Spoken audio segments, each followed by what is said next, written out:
பாஜக மாநில தலைவர் அண்ணாமலையின் எண்மண் எண்மக்கள் நிறைவு விழாவில் பங்கேற்பதற்காக பிரதமர் மோடி பல்லடம் வந்தடைந்துள்ளார். அந்த காட்சிகளை நாம் தற்போது திரையில் பார்த்து வருகிறோம். பல்லடத்தில் நடைபெறும் எண்மண் எண்மக்கள் யாத்திரை நிறைவு விழாவில் பங்கேற்று பிரதமர் நரேந்திர மோடி உரையாற்றியுள்ளார்.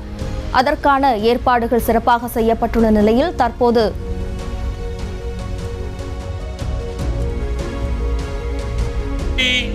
வணக்கம். நன்றி. நமது தேசத்தந்தை பாரத பிரதமர் நரேந்திர மோடி நம்முடைய அரங்கத்திற்குள் நுழைகிறார்.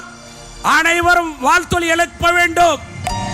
பாரத பிரதமர் நரேந்திர மோடி, பாரத பிரதமர் நரேந்திர மோடி, நமது தேசத்தந்தை நரேந்திர மோடி, நமது தேசத்தந்தை நரேந்திர மோடி. பாரத் மாதா கி, பாரத் மாதா கி, பாரத் மாதா கி. जय राम, जय जय राम, जय राम, जय जय राम. भारत प्रदमर नरेंद्र मोदी, भारत प्रदमर नरेंद्र मोदी, விவசாயிகளின் பாதுகாவலர் நரேந்திர மோடி, விவசாயிகளின் காவலர் நரேந்திர மோடி. மோடி மோடி மோடி மோடி மோடி மோடி வேண்டும். மோடி வேண்டும். மோடி மீண்டும். மோடி மீண்டும். மோடி.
செய்திகளை உடனுக்குடனும் துல்லியமாகவும் தெரிந்து கொள்ள சப்ஸ்கிரைப் பண்ணுங்க.